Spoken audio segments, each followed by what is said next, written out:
This is KIWI. This is a facial and voice recognition robot.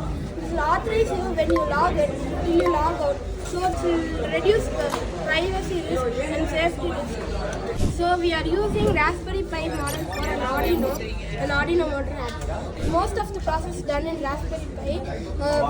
The process are like facial recognition and speech recognition. For facial recognition, we are using HackerKID, which will detect your face using encoding, hair detection feature, line detection feature, and facial features. So it can detect more easily. So for the microphone, we have an inbuilt Logitech microphone in webcam, and we are importing a library for microphone. And we are using Google Translation to translate the voice into words. After that, we are giving a serial communication through Raspberry Pi to Arduino, so we can run it and run the motors using our AWS motor.